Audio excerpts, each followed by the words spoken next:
நெல்லை மாநகராட்சியில் உள்ள 55 வார்டுகளில் திமுக மற்றும் அதன் கூட்டணி கட்சிகள் சேர்ந்து 51 இடங்களை கைப்பற்றியது. பெரும்பான்மையான இடங்களை திமுக பிடித்த நிலையில் மேயர் பதவிக்கு பெரும் ரேஸ் நடந்தது.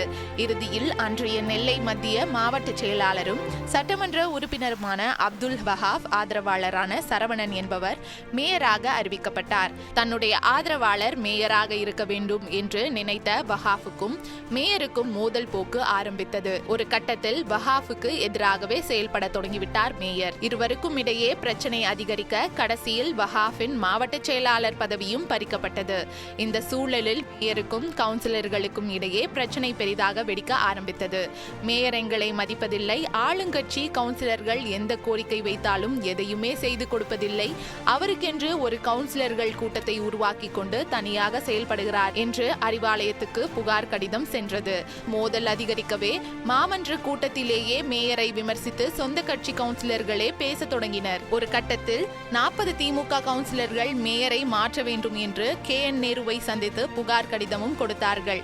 அப்போது பேசி சமரசம் செய்து வைத்தார் நேரு. அப்போதும் சிக்கல் தீர்ந்த பாடில்லை. மீண்டும் 35 திமுக கவுன்சிலர்கள் அமைச்சர் நேருவை சந்தித்து மேயர் சரவணனை மாற்றியே ஆக வேண்டும் என்று கோரிக்கை வைத்தார்கள். அப்போதும் அமைச்சர் அவர்களை சமாதானம் செய்து அனுப்பி வைத்தார். இருந்தும் கடந்த டிசம்பர் மாதம் கவுன்சிலர்கள் மேயர் மீது நம்பிக்கையில்லா தீர்மானம் கொண்டு வந்தனர். கடைசியாக அமைச்சர் நேரு, அமைச்சர் தங்கம் தென்னரசு போன்ற மூத்த அமைச்சர்கள் திமுக கவுன்சிலர்களுடன் பேச்சுவார்த்தை நடத்தினர். இதனைத் தொடர்ந்து நடக்கவிருந்த நம்பிக்கையில்லா தீர்மானத்தில் கவுன்சிலர்கள் யாரும் பங்கேற்கவில்லை. யாரும் வராத காரணத்தினால் தீர்மானம் தோல்வியடைந்தது. மேயரை கவுன்சிலர்களுடன் ஒத்துப்போகும்படி பலமுறை எச்சரித்தது தலைமை. அப்போதும் மோதல் போக்கு முடிவுக்கு வரவில்லை. கடந்த மாதம் நடந்த மாமன்ற கூட்டத்தில் 10 கவுன்சிலர்கள் கூட கலந்து கொள்ளவில்லை. இந்நிலையில் சரவணனை சென்னைக்கு அழைத்த தலைமை அவரை கடுமையாக கண்டித்ததாக கூறப்படுகிறது. இதற்கு பிறகு ஜூலை 3ஆம் தேதி சொந்த காரணங்களுக்காக தனது மேயர் பதவியை ராஜினாமா செய்தார் சரவணன். மேயர் பதவி காலியாகியுள்ள நிலையில் நெல்லையின் புதிய மேயர் பதவிக்கான ரேஸ் தற்போது ஆரம்பித்திருக்கிறது.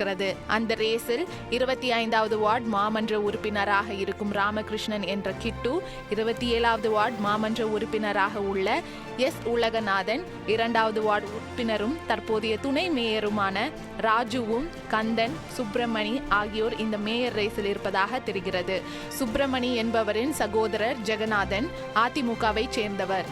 சுப்பிரமணிக்கு மேயர் பதவி கொடுக்கும் பட்சத்தில் அதிமுக கவுன்சிலர்களையும் இதன் மூலம் சரி செய்ய வாய்ப்புள்ளது.